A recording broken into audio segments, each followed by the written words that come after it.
Brics, a major five-nation bloc, may be expanding. What does this mean for the world economy and geopolitics? Hello, I'm Naidu, and this is The Heat.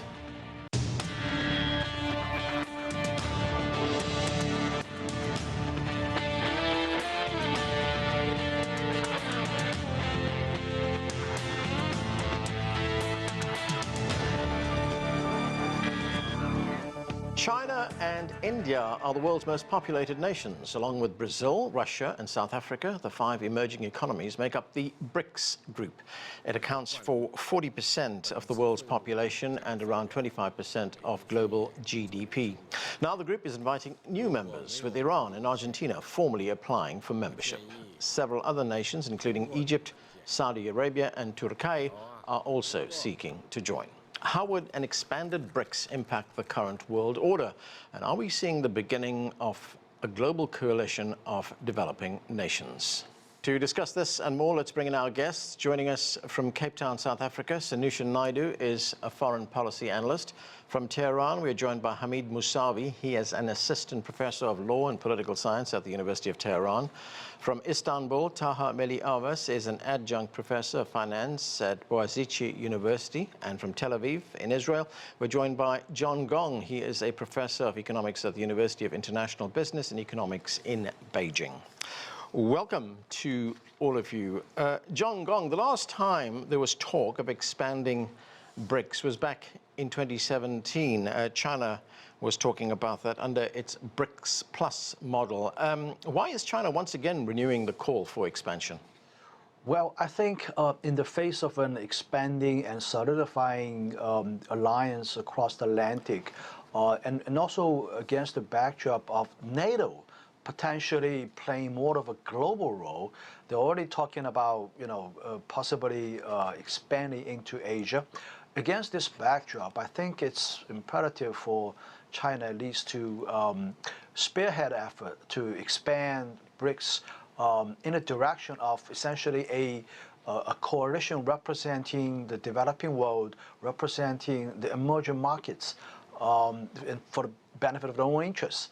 So I think it's coming from this background that China is reportedly taking an initiative role in trying to expand Brics membership. So would it be fair to say then, John, that Brics is not going to be just an economic and trade alliance, but it's going to be looking at political cooperation, diplomatic cooperation, and possibly defense cooperation? Well, I won't go as far as defense cooperation, but I think even, until several years ago, the role of Brics is more than just about being active in the economic sphere. It's already getting into some political issues. So I think it's natural to expect the Brics to have some more countries, of like-minded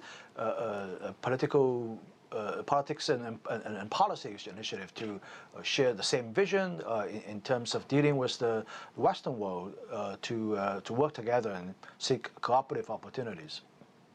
Sanusha Naidu, Brics has not expanded since 2010. That's when South Africa joined the group.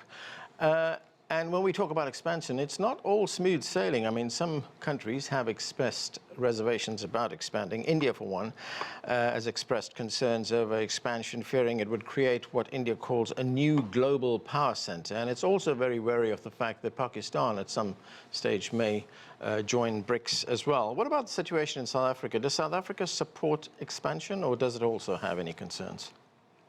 Good day, honored and fellow panelists. I think South Africa initially came up with the idea of an expanded Brics with its outreach program in 2013, when it hosted the first round in the Brics summits when it first joined.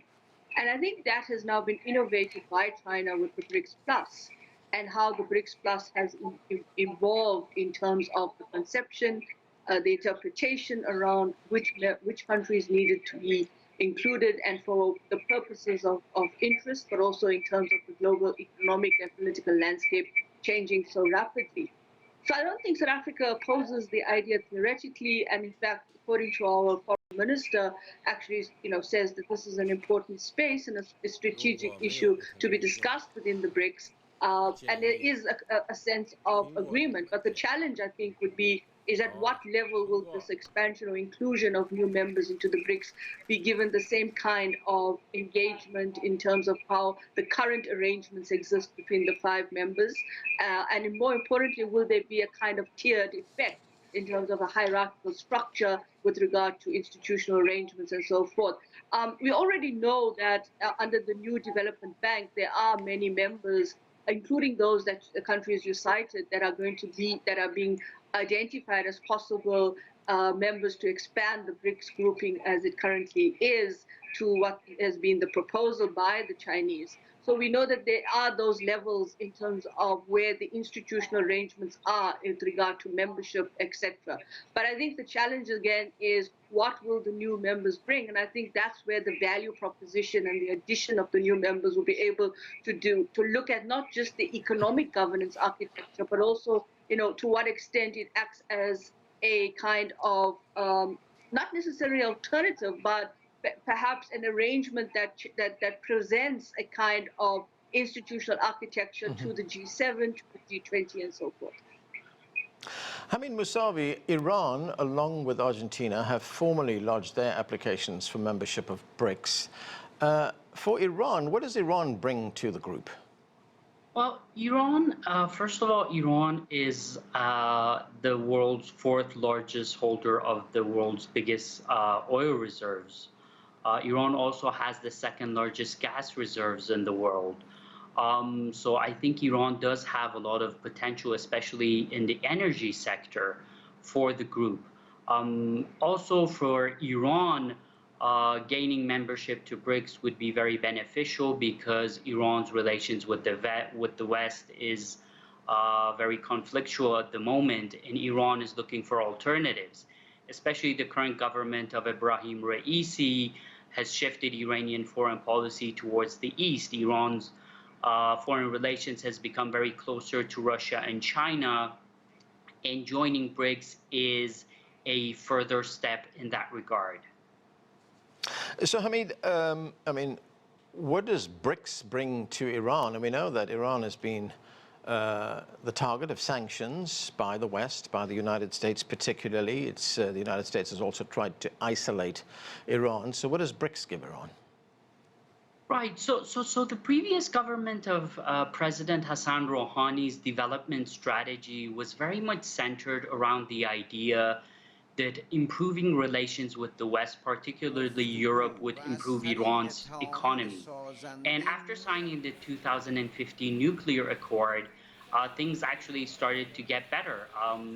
Iran's relations with Europe economically started to get better. European companies started to invest in Iran. But all of that came to a very sudden halt with Donald Trump leaving the nuclear accord.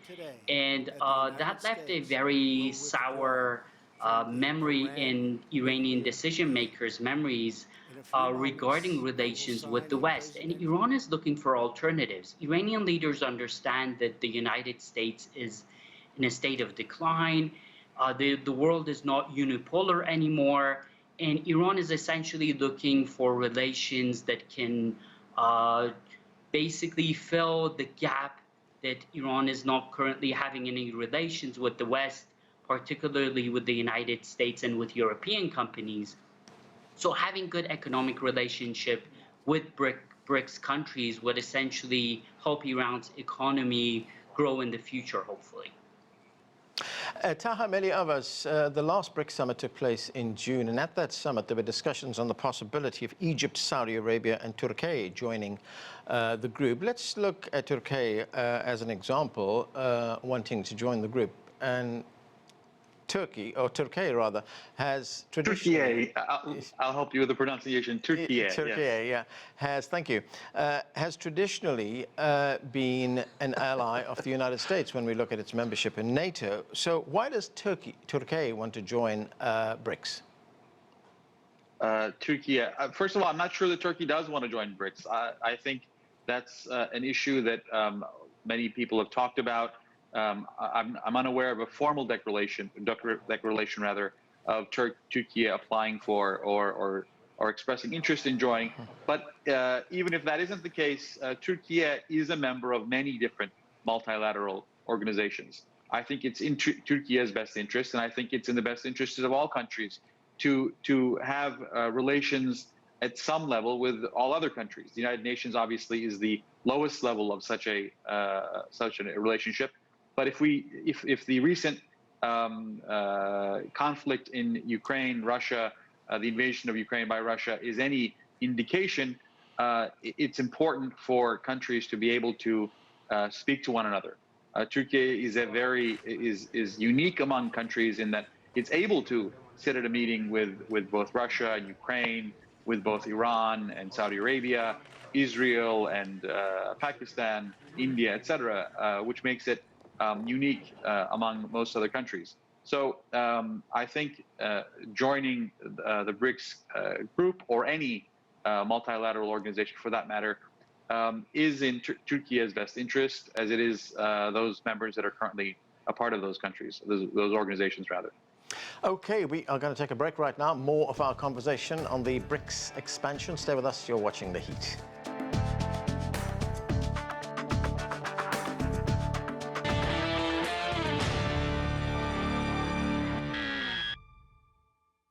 Whether it's about your education, the home you live in, or the items you buy, your money has a story to tell. Because every business story is a human story. Global Business. I see a country on the move. There's my opportunity. Is it good to change so fast? Yes, but it's a challenge. We have one foot in the future. But we never forget our past. We need to talk to one another. And listen. More than 1 billion voices telling their stories. Rediscovering China, only on CGTN.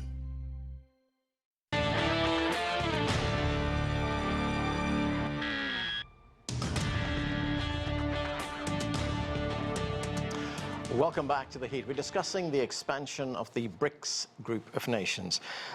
John Gong, BRICS is seen in some quarters as a counterweight to the G7 group, which is a group that is dominated by the United States. But there have also been concerns that there is a lack of coherence in the BRICS group of nations, that they do not always speak with one voice. Is that a valid concern?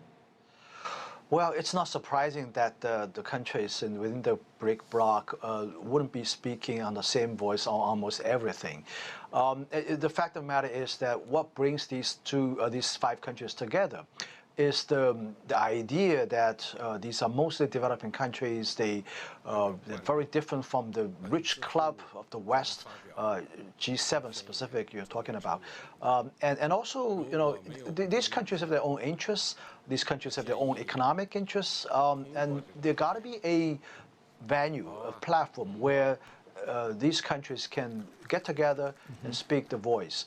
And you know, to have a same voice on almost everything is just unlikely in my view. I mean, even within G7, even within the European Union, there are different voices. So I think you know, it's natural to expect a little bit of a difference. I candidly admit that there is a difference. There's some differences between China and India, for example. A few years ago, we almost got into a border shuffle, right? At Doklam, near the border between China and India. So it's not surprising. I think as long as we have a platform where countries can sit down together and engage in a dialogue, a meaningful dialogue, a constructive dialogue, that works towards a common interest in dealing with the West, in dealing with the highly developed world, and I think it achieves its purpose. John, one of the specific issues that the BRICS group have been looking at, and they've been talking about this, they talked about it at their last summit, and that is the development of an alternative global reserve currency. In fact, Russia brought that up. How big a priority is that for the BRICS group? Well, this initiative has been going on for some time, and I think it's especially more important right now, at least from Russia's perspective, as since Russia is under sanctions from the West, it's prevented from using the SWIFT system, it's seeking alternative for trade settlement. Yeah, you're absolutely right. At the last meeting at the BRICS, this is an important item that's being extensively discussed. I think currently we know that the world is very much dominated by the U.S. dollar and the European Union's euro. But I think the share of trade that could be, in my view, could be denominated or settled with alternative currencies is actually pretty large. At least from China's perspective, China holds about 15 to 17% of global trade, and usage of China's RMB is increasing. I'll give you one example. Currently, at the IMF, International Monetary Fund's special drawing right. I mean, it's artificial currency. If you look at the composition, RMB's shares being steadily increasing. I think just 2 months ago, IMF raised again the percentage of RMB in that special drawing right composition. So I think the world needs an alternative. I think, and that BRICS platform could be a good platform to talk about and working towards a alternative payment system. Right, Sanusha, what do you make of these efforts to try and get an alternative, rather, reserve currency for global trade? I mean, what is the feeling in South Africa about that? Well, I think it's part of the fact that when the BRICS was formed as well, formally, not the Goldman Sachs iteration of the BRICS, but rather the formulation of the BRICS by Russia, India, China, etc. You found that it was based on this idea of how to deal and address the issue of the dollar-denominated financial system, and more importantly, how transactions were taking place in that context.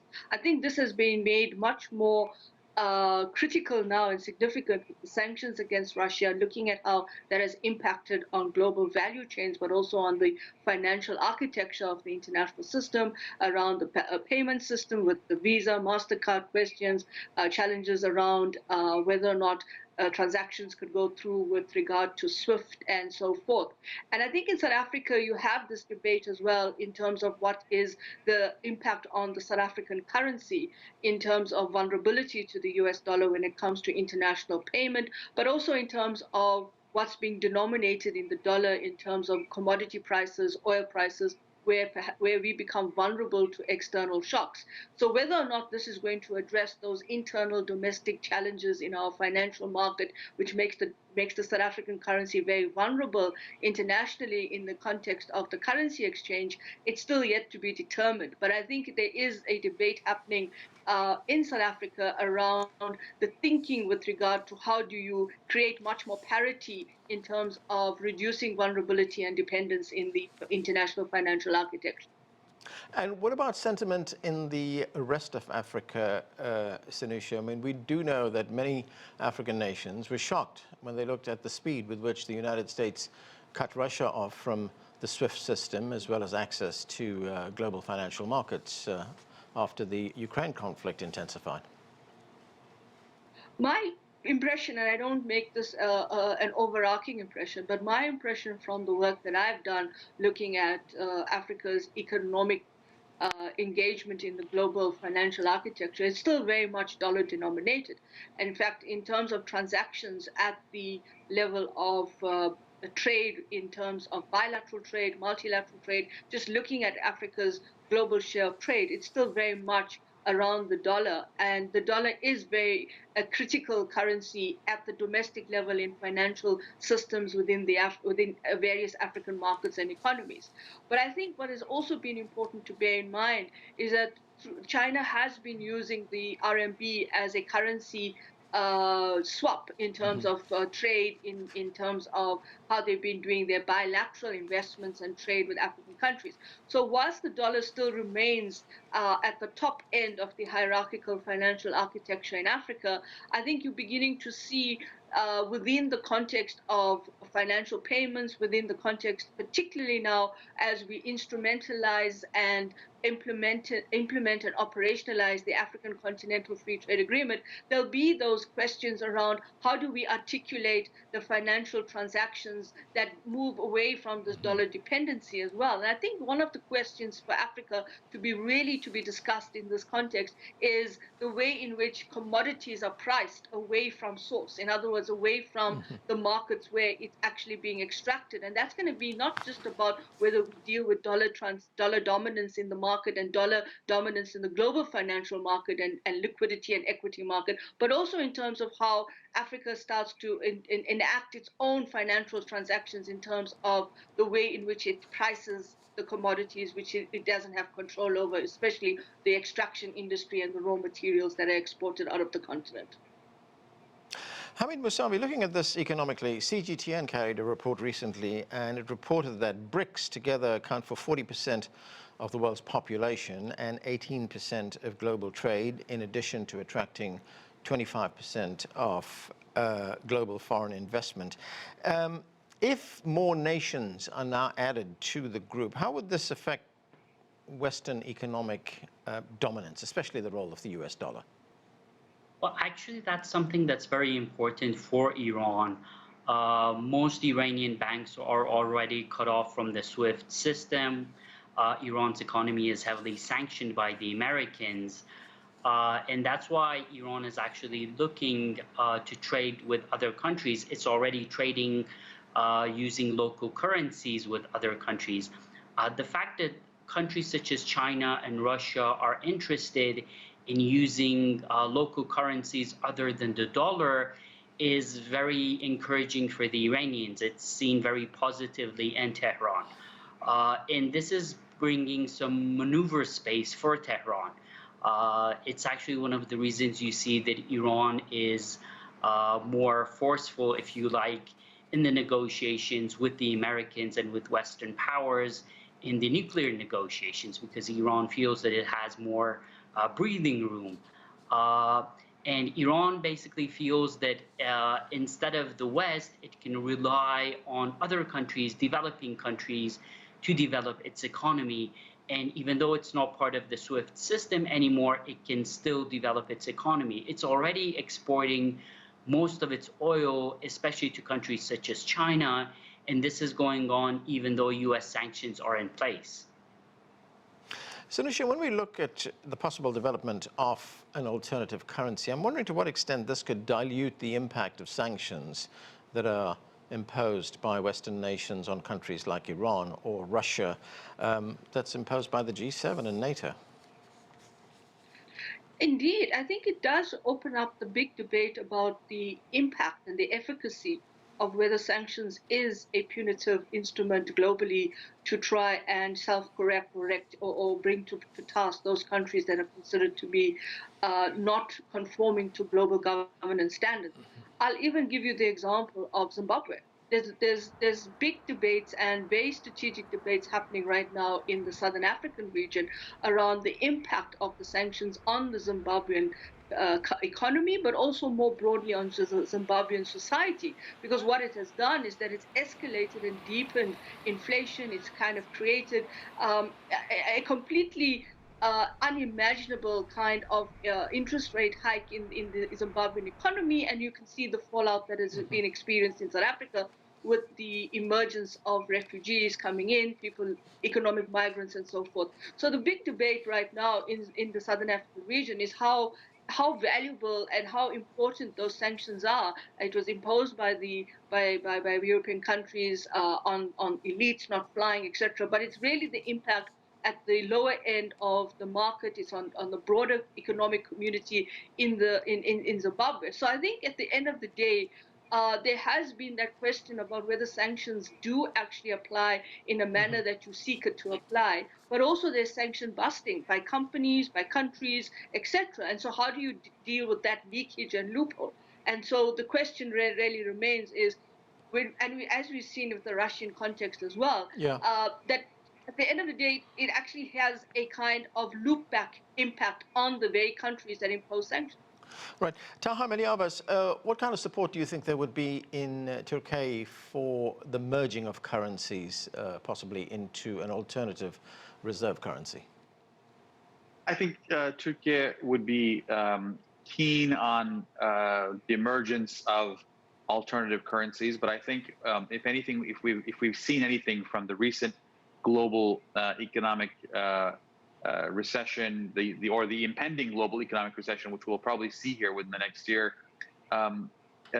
dollar domination is not just a Western phenomenon. I mean, even the European Union's euro has suffered, down 20% against the U.S. dollar this year.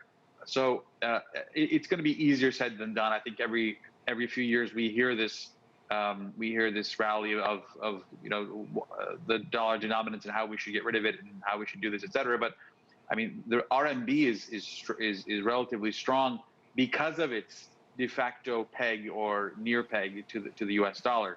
It's been in a tight range, last 20 years against the U.S. dollar. So it's more important than the dollar's strength is that global commodities are priced in dollars. That's the real issue. So when China or Russia or South Africa begin to sell their natural resources on foreign currencies, and we've seen the beginning of that with the ruble and the Russians doing that, when that holds, and when countries and companies can agree on rules of law or norms to adjudicate potential disruptions in their agreements, then I think that's a discussion that can move forward. Otherwise, dollar domination is frankly here to stay short of those steps. Even capital markets, we really don't. The United States is nearly half of the world's capital markets, despite being less than 25% of the world of global GDP. It's because of those rules and those standards that have forced even European countries to flock to U.S. capital markets, and that's I think the issue that the Brics and any other countries that join them need to focus on, should they want to have another reserve global currency. You mentioned a moment ago, Taha, the impending economic recession. I mean, we already know that the IMF and the World Bank have lowered global growth predictions, global growth rates for the following year. Do you think a group like Brics can take joint action to counter the threats posed by that? I think it's possible, only because we are in uncharted territory. More money was printed in the last 2 years than in the 200 years previously. So it's anyone's guess, really, but it's going to require very close cooperation. Is it possible? I think it might be, only because Europe and the United States are really going to go through some major issues here. So if the rest of the developing world can somehow come up with joint agreements or cooperation, then that's possible. Otherwise, there's a phenomenon known as a dollar smile, which means when the economy is really bad in the United States or when it's really good in the United States, then the U.S. dollar is very strong. So if the recession is very bad, all countries, including the Brics countries, will suffer. So that's if they can work together, then the answer is yes. If not, unfortunately, no. Okay, and that's where we have to leave it. Thanks to all of you for being with us. And that is it for this edition of The Heat. I'm Naidu in Washington, D.C. Thanks for watching.